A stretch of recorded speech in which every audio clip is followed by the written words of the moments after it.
Assalamualaikum warahmatullahi wabarakatuh. Nama saya Nurinda Sari. Di sini saya akan membuat video yang bertemakan tentang stres kerja. Yang pertama saya akan membahas pengertian dan teori stres kerja. Stres kerja merupakan sebuah hal yang dialami oleh setiap orang di seluruh penjuru dunia, tak terkecuali. Selanjutnya saya akan menjelaskan tentang pengertian teori stres kerja menurut 3 orang ahli, yaitu yang pertama itu menurut Nusran. Menurut Nusran, definisi stres kerja adalah suatu keadaan yang bersifat internal karena oleh tuntutan fisik atau badan, lingkungan, dan situasi sosial yang berpotensi merusak dan tidak terkontrol. Yang kedua menurut Robbins. Robbins menyatakan bahwa stres kerja adalah kondisi ketegangan yang memengaruhi emosi, jalan pikiran, dan kondisi fisik seseorang. Sejalan dengan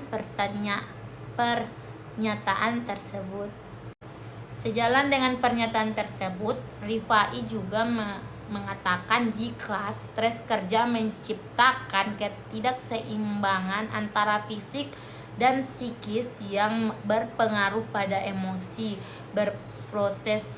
proses berpikir, dan kondisi seseorang. Itu dia tadi beberapa pengertian dan teori dari para ahli.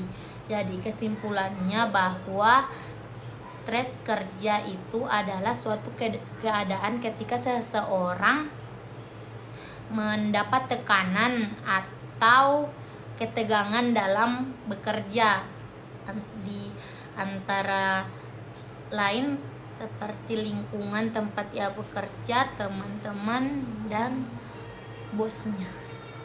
Yang kedua, saya akan membahas tentang dampak stres kerja. Dampak stres kerja karena pekerjaan tidak hanya mengganggu kejiwaan, tapi juga berdampak pada kesehatan fisik secara menyeluruh. Insomnia, sakit kepala, gangguan kepribadian, gangguan kecemasan, depresi, penyakit kardiovaskular, hipertensi, gangguan irama jantung, sakit perut, sembelit, diare, dan tukak lambung. Itu dia dampak-dampak dari stres kerja yang biasa dialami oleh pekerja. Yang ketiga, saya akan membahas tentang gejala-gejala stres kerja. Gejala stres kerja itu ada 3 tipe. Yang pertama fisik, yaitu sulit tidur atau tidak teratur, sakit kepala, sulit buang air besar, adanya penggangguan pencernaan, radang usus, kulit gatal-gatal, punggung terasa sakit, dan lain-lain. Yang kedua emosional.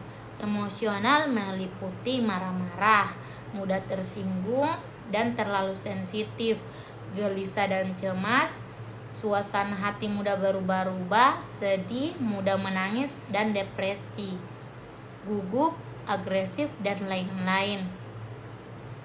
Yang ketiga interpersonal.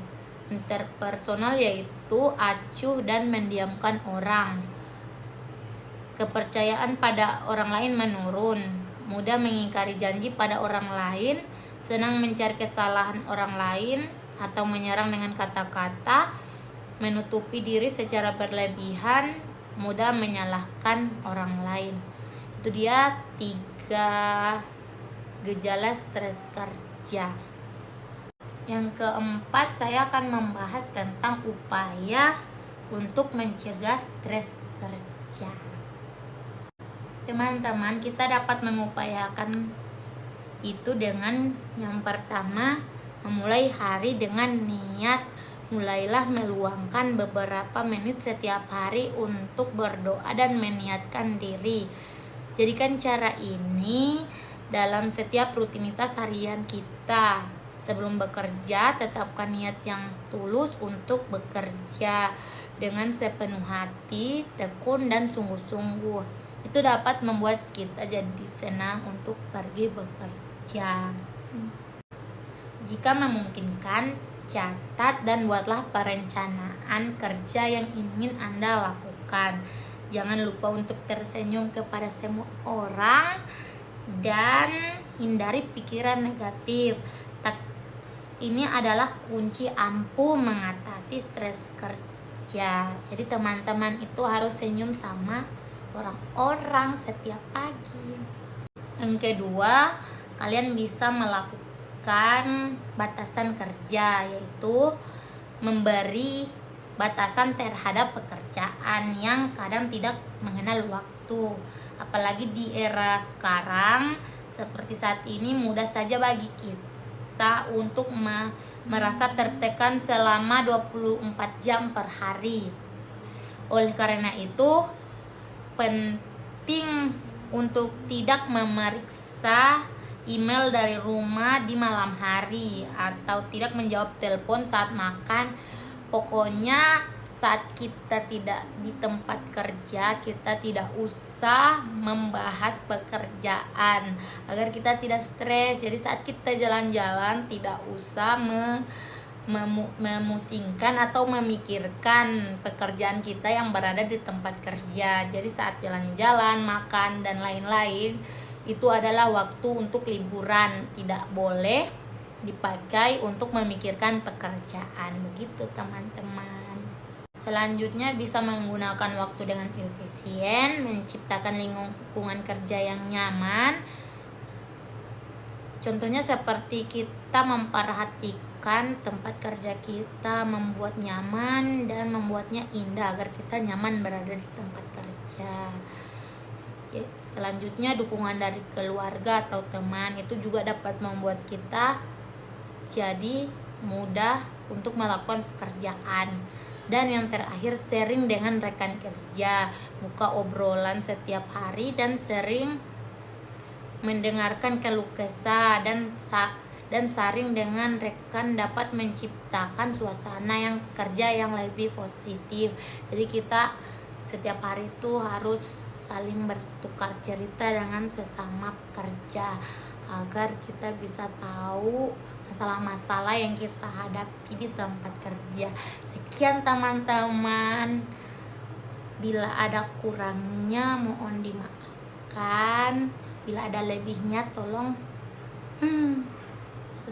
Bila ada kurangnya mohon dimaafkan. Bila ada lebihnya mohon dikasih nilai yang bagus. Assalamualaikum warahmatullahi wabarakatuh. Dadah teman-teman.